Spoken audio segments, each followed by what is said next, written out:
সচিবালয়ে নাকি প্রতিটা মিনিস্ট্রিতে ডে কেয়ার সেন্টার হয়েছে। ওই বড় বড় বাচ্চারা নাকি সচিব সাহেবকে ধমকায়।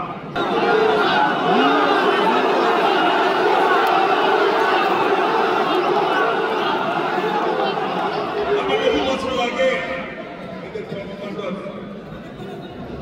বলেও তো জানো, এদের কারণে বহু বছর আগে সচিবালয় গিয়েছে, বহু বছর এর মধ্যে আর যায় না। তখন সচিবালয়ে একটা ডে কেয়ার সেন্টার ছিল, একটা সেই ডে কেয়ার সেন্টারে যারা কর্মজীবী মারা যারা আছে তারা তাদের সন্তানদের ওখানে রাখতেন, তারা খেলাধুলা করতেন এবং তারা চাকরি করতেন।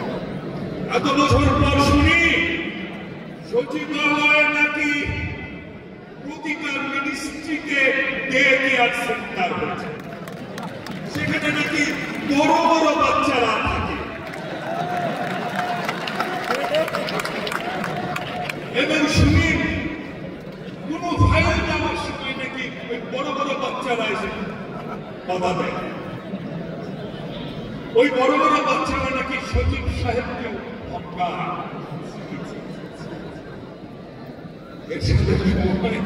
এর সাথে সময় আমরা শুনতাম এরশাদ থেকে হঠাৎ করে একটা মসজিদে চলে যাওয়ার পর উনি মসজিদে গিয়ে গত রাত্রে আমি স্বপ্নে দেখলাম আমি এই মসজিদে নামাজ পড়ছি, তাই আজকে চলে আসি। ওই এলাকার জনগণ দেখেছে যে প্রায় 15 দিন আগে থেকে এই মসজিদে বিভিন্ন রকম সিকিউরিটি চেক করা হচ্ছে প্রেসিডেন্ট সাহেবের। এক্সট্রিম মশার কয়েল প্ল্যান্ট ফাইবার দিয়ে তৈরি, ডেঙ্গু চিকুনগুনিয়া বাহি সহ যে কোনো মশার বিরুদ্ধে দেয় এক্সট্রিম সুরক্ষা।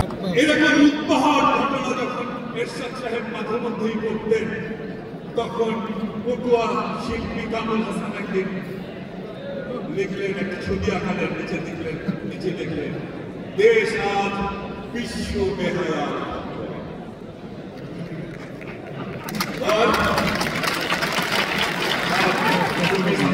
লিখলেন উদ্ধে উঠে চলেছে স্বদেশ। ওনারা মারা গেছে, ওনারা যদি আজকে বেঁচে থাকতেন তাহলে নিশ্চয়ই কামরুল হাসান আরেকটি ছবি এঁকে বলতেন দেশ আজ বিশ্ব বেয়াদবদের।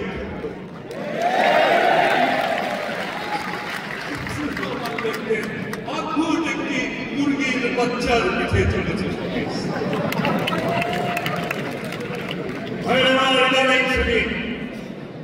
আমাদের কথাবার্তায় লন্ডন বলে ডাইরেক্ট বলতে পারেন, ইনডাইরেক্ট